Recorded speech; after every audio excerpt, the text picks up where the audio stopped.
Le contrôle des niveaux de liquide doit s'effectuer sur un terrain plat, moteur arrêté et froid.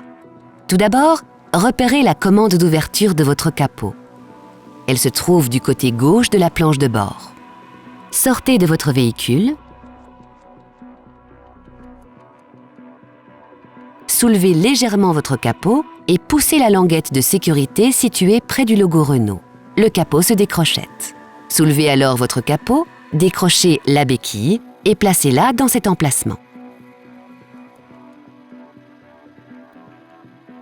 Vous visualisez 2 réservoirs de liquide de refroidissement, un dédié au refroidissement du moteur électrique et un dédié au refroidissement de la batterie de traction. Le niveau de liquide doit se situer entre les indicateurs mini et maxi. S'il est nécessaire de compléter ce niveau, faites-le impérativement moteur à froid. Utilisez seulement les produits agréés par Renault. Ils assurent à votre moteur électrique une protection anti-gel ainsi qu'une protection anti-corrosion du circuit de refroidissement. Voici le réservoir de liquide de frein. Vérifiez que le liquide n'est pas descendu sous la cote d'alerte mini. Sinon, faites appel à un spécialiste pour effectuer un appoint de liquide sur le circuit hydraulique. Le réservoir de lave-vitre se trouve ici.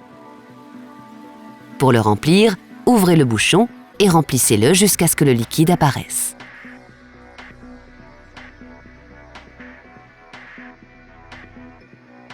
Utilisez systématiquement un liquide lave-vitre adapté.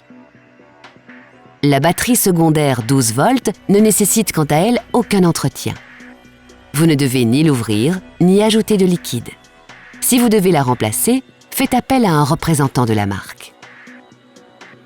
Notez que les éléments orange et ceux faisant apparaître ce symbole correspondent au circuit électrique 400 volts. Toute intervention sur ce système électrique haute tension doit être effectuée par un représentant de la marque. Pour refermer votre capot, fixez la béquille dans son emplacement. Veillez à bien accompagner le capot vers le bas en le tenant par le milieu et lâchez-le à 30 cm environ de la position fermée. Il se verrouille alors automatiquement sous l'effet de son propre poids.